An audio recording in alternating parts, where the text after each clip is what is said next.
Hello, everybody. Daniel Feuerstein here for Beyond the 90 as we're going to review the first day and preview the second day, the fifth round of the 2025 Lamar Hunt U.S. Open Cup.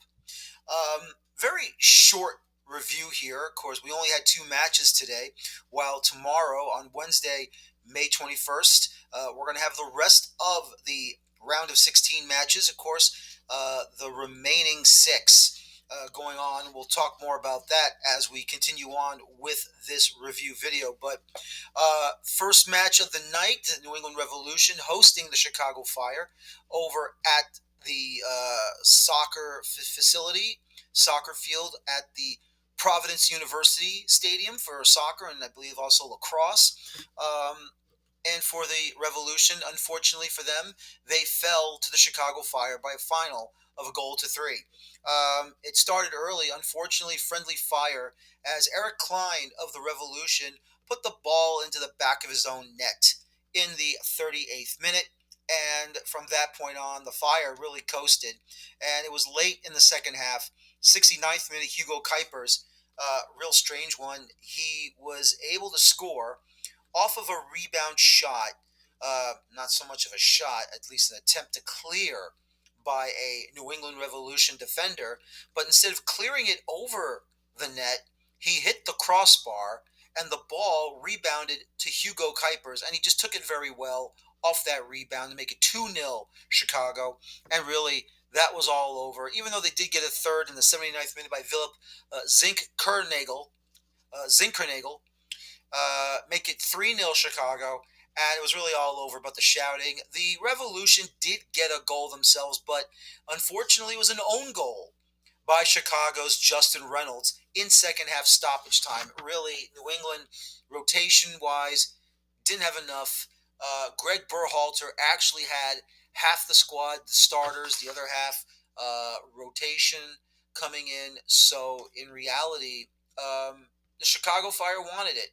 And we all know the Chicago Fire, a four-time Open Cup champion, looking for number 5. So you just have to say to Greg Berhalter, great job by him. Look, the Chicago Fire do care about the Open Cup. They are history themselves, like I've said, a four-time Open Cup champion. So they went out over to Providence, Rhode Island, where the Revolution hosted the match instead of being over at Gillette Stadium in Foxborough, Massachusetts. And they did lose to the Chicago Fire. Once again, your final score, New England Revolution 1, Chicago Fire 3. And the late night, the big matchup, San Jose Earthquakes defeating the Portland Timbers by a final of 1-0 in extra time.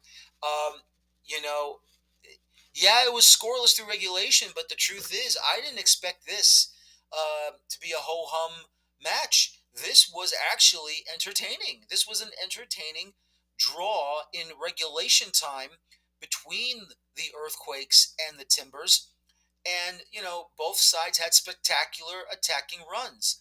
Um, Unfortunately, no goals. Nothing came out of it, but, you felt the desire from both clubs. You felt the need to get that goal, and it never came for either side.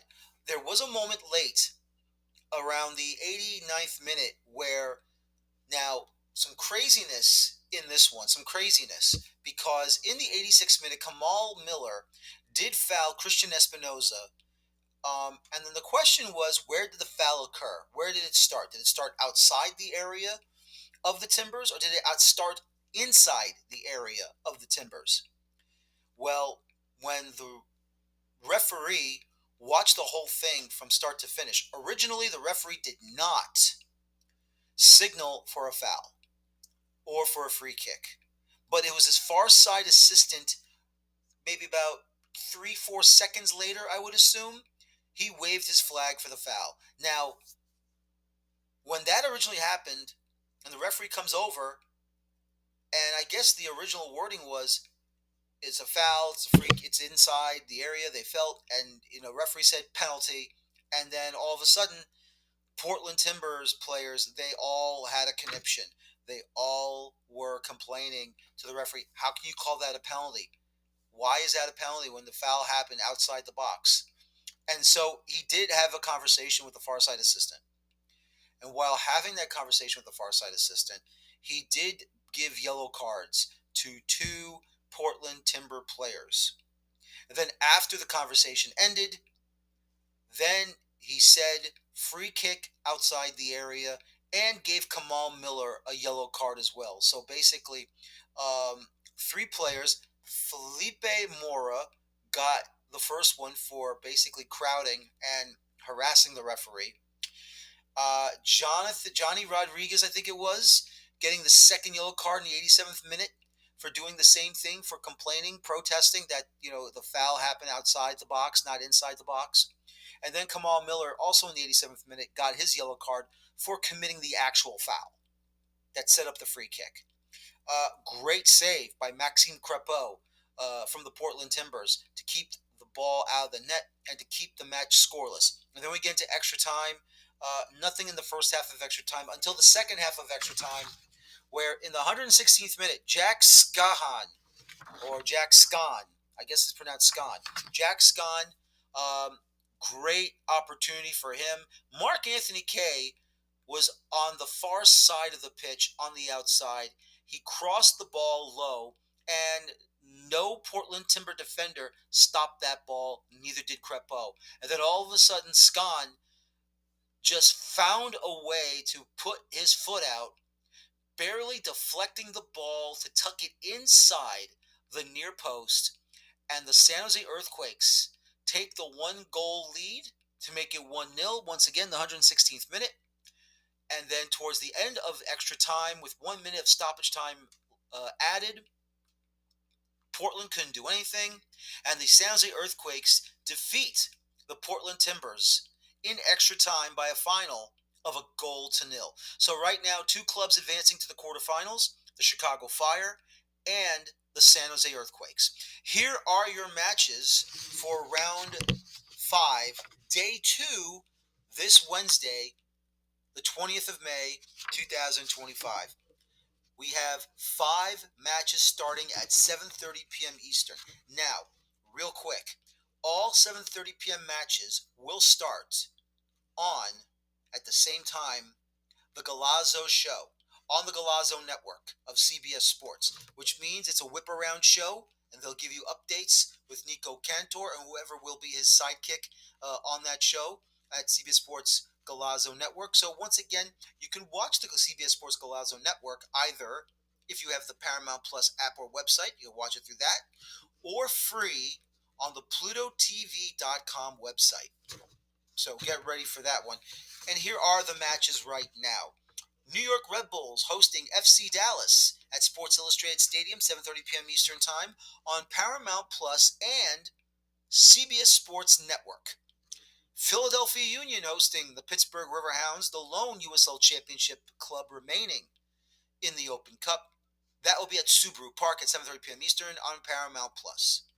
Orlando City hosting Nashville SC at Inter & Co Stadium in downtown Orlando, in Orlando, Florida, 7:30 p.m. Eastern Time on Paramount Plus. Or Minnesota United, they'll be hosting St. Louis City SC. That's at 7:30 p.m. Eastern, 6:30 p.m. Central, also on Paramount Plus. And finally, and now it's been bumped up back, I should say, bumped back to, instead of 9 o'clock Eastern, 9:30 Eastern, 8:30 Central. And you can see that on either Paramount Plus or CBS Sports Galazzo Network. Pardon me. And once again, all the 7:30 matches will be seen on the Galazzo Show for the Whip Around Show this coming Wednesday. And, of course, let's not forget, on Morning Footy, Thursday, May 21st, 9:30 a.m. in the morning, you can watch it, Morning Footy, on the Galazzo Network, CBS Sports' Galazzo Network, for the quarterfinal draw. And once again, whoever wins the quarterfinals will automatically advance to the semifinals, and we should have a fun quarterfinal draw on Thursday, May 21st. Join myself, Carter Krishnaiyer, and the many other talented writers and bloggers on Beyond the 90, like Alex Ashton, like Jonathan Starling, Brett Mullenix, Villain and the Rooster, and many other writers that we have on our website. Would you like to watch this video here on Beyond the 90? Of course, come to Beyond the 90 at beyondthe90.substack.com or go to our YouTube page. Want to listen to this as a podcast? Please go to Apple Podcasts or Spotify. My name is Daniel Feuerstein. This has been Day 1 Review, Day 2 Preview of the 2025 Lamar Hunt U.S. Open Cup. Join me tomorrow after a thrilling evening of Open Cup matches. And once again, ladies and gentlemen, this is an Open Cup night across America. Thank you and talk to you tomorrow. Bye-bye for now.